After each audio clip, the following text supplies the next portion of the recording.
ગઈકાલે ભારતીય જનતા પાર્ટીના મહામંત્રી પ્રકાશ તેજા પર હુમલો કરનાર ભાજપના અમરેલીના મધ્યસ્થ બેંકના ડાયરેક્ટર હરિ નવાપરાની પોલીસે ધરપકડ કરી છે। તેની સામે હત્યાના પ્રયાસ તેમજ અલગ અલગ કલમો હેઠળ પોલીસે ગુનો દાખલ કર્યો છે। આજે પારિવારિક ઝઘડામાં હિંસક સ્વરૂપ આ ઝઘડાએ લીધો હતો, તેમાં હવે હરિ નવાપરાને જેલ જવાનો વારો આવ્યો છે। શું મામલો હતો, વિગતે વાત કરીએ। વૈષ્ણવજન તો તેને કહીએ જે પીડ પરાઈ જાનાને રે। દર્શક મિત્રો, નવજીવન ન્યૂઝમાં આપનું સ્વાગત છે। ગઈકાલે અમરેલીમાં ભાજપના મહામંત્રી પ્રકાશ તેજા પર ભાજપના અમરેલીના મધ્યસ્થ બેંકના ડાયરેક્ટર હરિ નવાપરા દ્વારા ધારિયા વડે જીવલેણ હુમલો કરવામાં આવ્યો હતો। આ ઘટનામાં પ્રકાશ તેજાને ગંભીર ઇજાઓ પહોંચતા તેઓ ભાવનગરની સરકારી હોસ્પિટલમાં સારવાર લઈ રહ્યા છે। આ ઘટનામાં કહેવાય રહ્યું છે કે પારિવારિક ઝઘડો છે તે ચાલી રહ્યો હતો અને જેને લઈને ગઈકાલે ઠસા ગામમાં એક કાર્યક્રમ હતો, જેમાં ધારાસભ્ય જનક તાળાવિયા પણ આ કાર્યક્રમમાં ઉપસ્થિત હતા।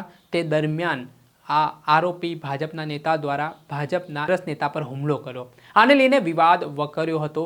આ મામલે સ્થાનિક પોલીસ સ્ટેશન ખાતે આરોપી સામે હત્યાનો પ્રયાસ તેમજ અલગ અલગ કલમો હેઠળ પોલીસે ગુનો પણ દાખલ કર્યો હતો, જેમાં દામનગરમાં બનેલી ઘટના બાદ પોલીસે ગણતરીના કલાકોમાં હરિ નવાપરા નામનો જે ભાજપનો નેતા છે તેની ધરપકડ કરી છે। આ મામલે શું કહી રહ્યા છે અમરેલીના ડીવાયએસપી ચિરાગ દેસાઈ, શું પોલીસને તપાસમાં જાણવા મળ્યું છે તે સાંભળો। દામનગર પોલીસ સ્ટેશન વિસ્તારમાં રહેતા પ્રકાશભાઈ લાભુભાઈ તેજા કે જે ગઈકાલના રોજ સવાર 10:30 થી 11 વાગ્યાના અરસામાં દામનગરથી ઠાસા રોડ પર આવેલ નવા ચેકડેમ નવા પુલના ખાતમુહૂર્તમાં હાજર હતા। એ દરમિયાન ઠાસા ગામના વતની હીરાભાઈ નવાપરા દ્વારા પાછળથી ધારિયું લઈને આવીને જીવલેણ હુમલો કરેલ, એમના પર 3 ઘા મારેલ, જેની અંદર ગંભીર ઈજા 25 ટાંકા માથાના ભાગે આવેલા છે પ્રકાશભાઈને અને ફ્રેક્ચર પણ છે। આ બનાવનું કારણ પ્રકાશભાઈના કહ્યા મુજબ કૌટુંબિક કારણોસર એમના પર હુમલો કરવામાં આવેલ છે। હાલમાં દામનગર પોલીસ સ્ટેશનમાં BNS કલમ 109 મુજબ ગુનો દાખલ કરી આરોપીની અટક કરવામાં આવી છે। આગળ તપાસ કાર્યવાહી ચાલુ છે। અને આની ઉપર કે પહેલા ગુના દાખલ થયેલા છે કે કઈ? હાલમાં કોઈ ગુનાહિત ઇતિહાસ ધ્યાનમાં આવેલો નથી।